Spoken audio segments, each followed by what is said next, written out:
O sol ainda reluzia tímido sobre as casas de pedra quando o primeiro tremor sacudiu o chão de nossa rua.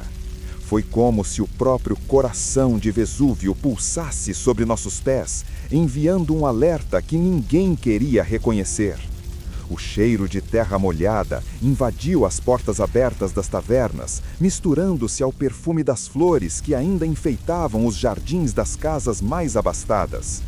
Olhei para o céu, que ainda mantinha um azul profundo, mas já sentia uma pressão incomum, como se o ar estivesse sendo apertado por mãos invisíveis. Ao longe, o mercado começava a se encher de rostos pálidos, comerciantes que apertavam as bolsas de couro com força, como se temessem que o conteúdo pudesse evaporar. As crianças, que até então brincavam nos becos, agora corriam em direção às portas, agarrando os mantos das mães. As senhoras, que costumavam se reunir nas praças para trocar histórias, permaneciam de pé, os olhos fixos na rua principal, aguardando um sinal que ainda não chegara. Eu, como tantos outros, sentia o suor escorrer pela nuca, embora o dia ainda estivesse quente. O medo trazia consigo um frio que atravessava os ossos. A primeira nuvem de cinza apareceu como um véu espesso, subindo lentamente da encosta escura do Vesúvio. Não era fumaça de fogo, mas um manto denso que parecia engolir a luz, tornando o horizonte indistinto. O som das pedras rolando, colidindo com o solo, reverberava como um tambor de guerra, e o estrondo dos desabamentos ecoava pelos becos, fazendo tremer as portas de madeira das casas. Em meio ao caos, ouvi gritos de homens que tentavam proteger seus bens, mas a maioria já sabia que nada resistiria ao que se aproximava. Enquanto as famílias se empurravam em direção à saída da cidade, a poeira começou a se tornar mais pesada, envolvendo tudo em uma névoa cinzenta que diminuía a visão a poucos passos. O ar se encheu de um cheiro acre, mistura de enxofre e pedra queimada, e a garganta apertava ao tentar respirar. As estátuas dos deuses, que antes pareciam vigilantes e serenos, agora estavam cobertas por um manto de fuligem que parecia apagar a própria divindade. Caminhando entre as vielas, percebi que o barulho constante dos martelos nos fornos das fábricas de cerâmica se transformara em um silêncio mortal, interrompido apenas pelos estalidos das chamas que surgiam espontaneamente nos telhados. Foi então que um grupo de homens, vestindo mantos escuros e carregando tochas, avançaram em direção ao centro da cidade. Murmuravam palavras que eu não consegui compreender, mas a inquietação que provocavam era clara. Acusavam os recém-chegados de uma pequena comunidade de comerciantes estrangeiros de terem provocado o desastre, alegando que haviam acendido fogueiras em homenagem a deuses pagãos. O medo já era suficiente para transformar suspeitas em ódio, e a multidão, já desorientada, começou a apontar dedos, a gritar acusações que se espalhavam como o próprio fogo. O som das chamas engolindo as estruturas de madeira se misturava ao clamor, criando uma sinfonia de destruição que jamais poderia ser esquecida. Ao alcançar a porta da cidade, encontrei-me cercado por uma fila de rostos pálidos, olhos arregalados, mãos trêmulas segurando o que ainda podiam carregar. As portas rangiam sob o peso da pressa, mas o Vesúvio não dava sinais de recuo. O céu, antes azul, agora era um abismo escuro pontilhado por lampejos de erupção, como se o próprio sol estivesse morrendo. Cada passo que dávamos rumo ao desconhecido carregava o peso de uma vida inteira deixada para trás, e o som da cidade sendo engolida por cinzas parecia um lamento que ecoava nas profundezas da minha memória. Quando finalmente saímos, o panorama que se desenrolava diante de nós era indescritível. As casas que conhecíamos, as lojas que frequentávamos, os templos onde rezávamos, tudo envolto em uma camada densa de cinzas que brilhava à luz do sol que ainda tentava penetrar. Cada passo que dávamos rumo ao desconhecido carregava o peso de uma vida inteira deixada para trás, e o som da cidade sendo engolida por cinzas parecia um lamento que ecoava nas profundezas da minha memória. Quando finalmente saímos, o panorama que se desenrolava diante de nós era indescritível.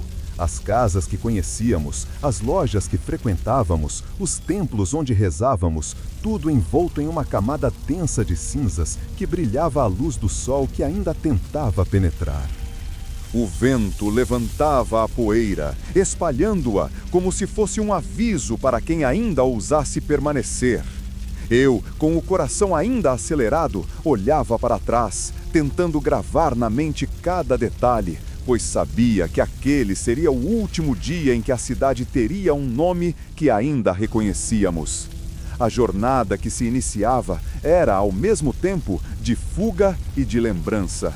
Um caminho que nos levaria a repensar quem éramos e o que, talvez, poderíamos reconstruir a partir das sombras que o Vesúvio deixara. O que ficou gravado nas minhas lembranças não são apenas as chamas que engoliram o mercado, nem a nuvem escura que cobriu o horizonte. É o som abafado dos passos apressados, a sensação de mãos trêmulas segurando o que restava e, sobretudo, a percepção de que a própria terra, antes dócil, pode mudar de humor num instante e transformar tudo que conhecemos em pó. Enquanto caminhávamos entre ruínas ainda cobertas de cinzas, sentia o peso de um futuro incerto, mas também a força de uma comunidade que, mesmo despedaçada, mantinha acesa a chama da esperança.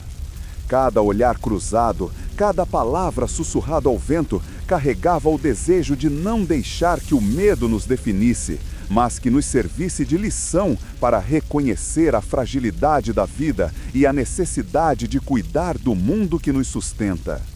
Naquele dia, a cidade inteira aprendeu, de forma brutal, que a segurança que construímos com pedras e lares pode ser desfeita por forças que ignoramos ou subestimamos.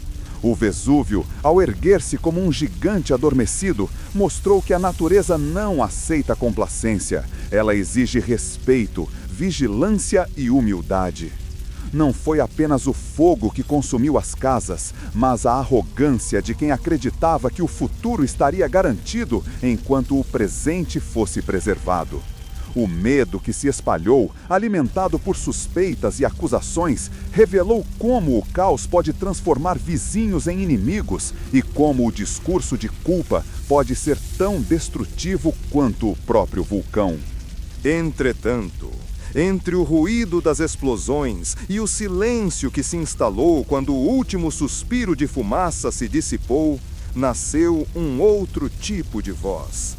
A dos que escolheram olhar para o futuro em vez de se perder no luto.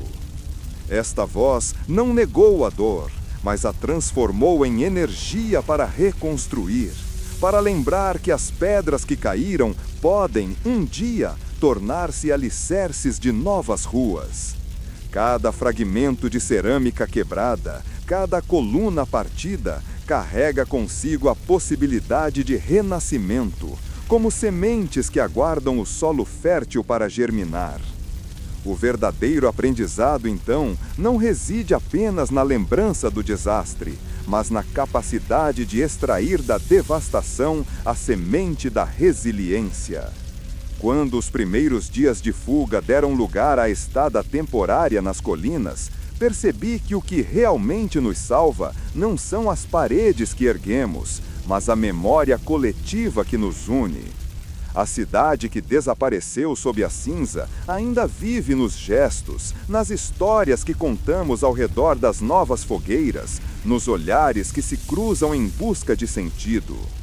Essa memória nos ensina que a vulnerabilidade é parte intrínseca da existência humana e que a única maneira de honrar aqueles que perderam tudo é transformar a tragédia em responsabilidade. Cuidar do meio ambiente, ouvir os sinais da terra e cultivar a empatia que impede que o medo se converta em violência. Assim, ao fechar os olhos e sentir o vento frio que ainda traz o cheiro de enxofre, compreendo que o verdadeiro legado daquele dia não está nas ruínas soterradas, mas no compromisso silencioso de quem sobreviveu.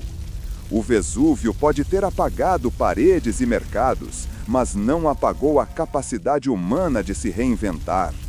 Cada passo que damos agora, cada decisão que tomamos para proteger o futuro, reverbera como um eco que atravessa o tempo, lembrando-nos que a história não é apenas o que aconteceu, mas o que escolhemos fazer com o que ela nos deixou.